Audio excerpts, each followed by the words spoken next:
Oh, this year's Singapore Biennale is breaking new ground, quite literally. For the first time ever, it's stretching beyond the Singapore mainland to the offshore islands.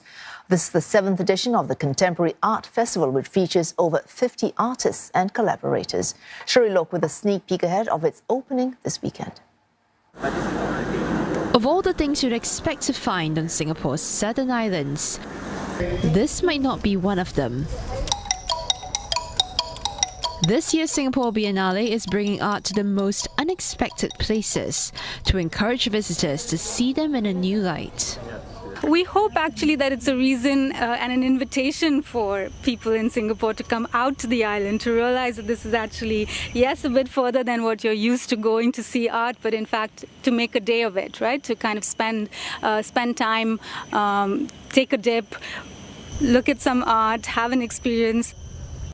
This is how visitors will be transported to exhibits on the southern islands. The Singapore Biennale is working with Marina South Ferries to provide additional weekday rides. Each journey takes about 10 to 15 minutes. That's not the only way offshore exhibits are connected to the main island. This artwork occupies 2 locations.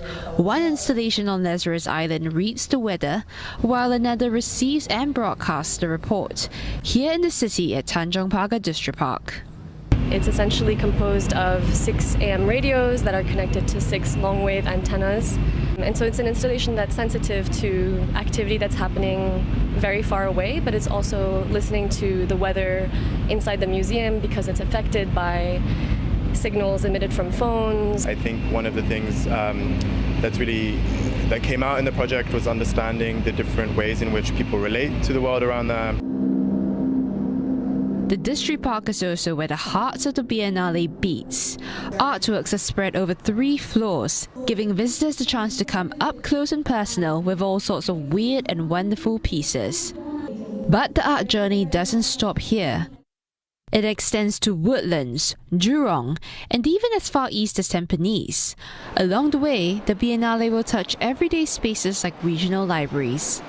Organiser Singapore Art Museum has also planned a series of public programs for visitors, including talks with artists. Another special feature, this year's Biennale has got a name. Natasha will welcome visitors for 5 months from October 16th.